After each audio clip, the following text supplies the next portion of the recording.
Radio Raheem here with Vicious Victor Ortiz. You know, I've been calling you Vicious your whole career, man, and you've done so many things now outside of the ring. It seems like you've changed, not just, you know, as a fighter, but as a person. You still think that Vicious moniker fits you? You know, yeah, absolutely. I mean, then again, like from day one, I never gave myself the name. People since amateur days, man. I was a 14-year-old going into the open class, 15, and then I started wiping out every man possible. So people were like, that dude, he smiles too much, man. That's deceitful, man.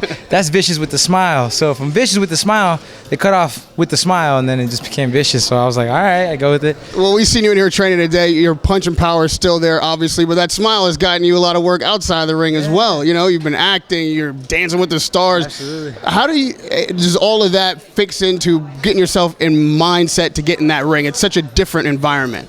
It's easy. You just, once you're healed completely from the wounds and broken hands and all the wrists and whatnot, broken jaw, it's fairly easily. You just step away from acting for a while, and then you're back in the ring, and here we are. You know, it's a good question because with all those injuries, the surgeries and all that, and you're one of the few guys that doesn't really have to do this. You have those careers outside the ring. Why? What is it that brings you and draws you back into this dangerous sport? Man, I have some amazing people in my corner. I have Sam Spira, I have Scott Karp, and Brett Norensberg from Gersh, and Gersh just looks out for me. But at the end of the day, they're always like, Vic, you don't have to fight no more. I said, I know that very well. But you know what? I got to be one of the greatest, like Ali, you know, like Roberto Duran, like Shuri Leonard. I must. It's a must. I have to be in the history books. Not that I'm not already. I'm not content with myself.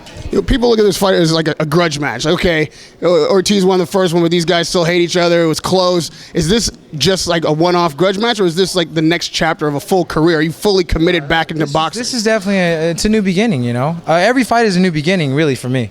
Berto's living in the past, which, hey, he can live in the past all he wants. The past for a reason. You have a windshield in front of you in a car, and then you have a little mirror. Are you really going to be looking through the mirror the whole time? The back mirror? I don't. I look straight ahead. Look at the bigger picture. So at the end of the day, you know what? Berto's here once again. He's in my way. And this time, he's clean. I've been clean. So, hey, he had a little help the last time. This time, there's no help. You feel like he was doping last time. This time, there's no help. You know, you've been seen in the UFC gyms, boxing, and MMA gyms. Ronda Rousey's a friend of yours. Another person who's needing to make a comeback, needing a new chapter.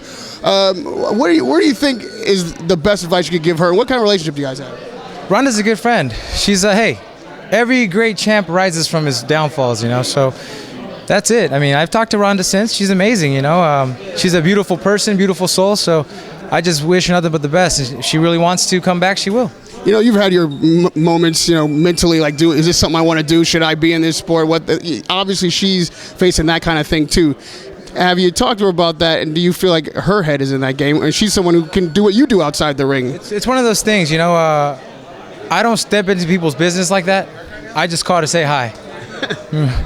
I hope, I really do hope, and I know that she will come back. And lastly, Victor, when the chapter is closed, when it's done, where does Victor Ortiz place in the history books, and what would satisfy you where you could really walk away from this sport? I'll tell you after April 30th. Radio Raheem with Vicious Victor Ortiz. Thanks for the time, man. Good luck on April 30th at the StubHub Center.